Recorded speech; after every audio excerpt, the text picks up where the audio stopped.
Life update from my mama basement. I applied for my first apartment last night. I'm nervous as fuck because I be too honest. Like anybody in America wants honesty. This move is running my life. Like literally, where it says go, I go. That's where that's how it works. So another transparent moment from my mama's basement.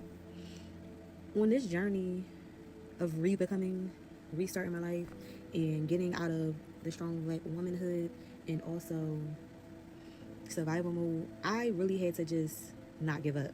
Like I had told myself, even if I was going pussyfoot around, and even if because there's always a voice inside of you of your old self that's going to hold you back or be like, you can't do it, or that's out of your league, or all of those things.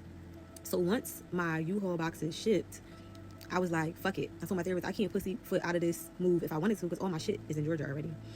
And then after that, I'm just sitting here and I'm realizing that my apartment that I applied to, again, survival mode. So survival mode will have you thinking like, oh, just get the cheapest place, just, and somewhat settling. And I said to my therapist, I'm like, she's like, well, what's the hesitation? And I'm like, I have this is my best option. And then these are just kind of settling, but I don't want to say I'm settling because I'm still in my head. I'm still moving. I'm still, all of those things. But the other apartments would have been just oh, this is, because people will really have you thinking you can't just go straight luxury.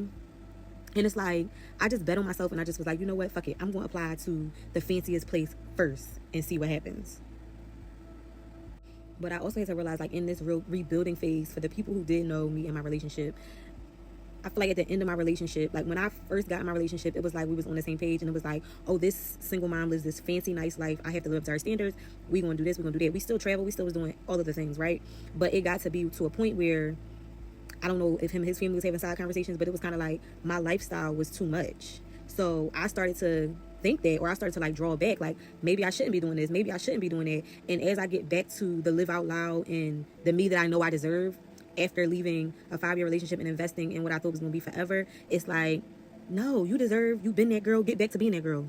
And it's funny because everybody was like, well, what are people saying? How are people feeling? And it's so weird because when you're doing something, why do we always care about, I don't know where they came from. Why do we always care about what are other people feeling? How are other people, but I was telling everybody, I'm I honestly feel people thought because I've been was supposed to move before and I stayed for my relationship.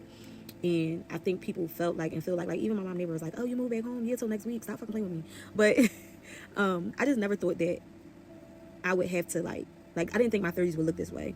And because my entire 30s I've been in a relationship, I'm just so ready for things to look different and for me to be back in the driver's seat of my own fucking life.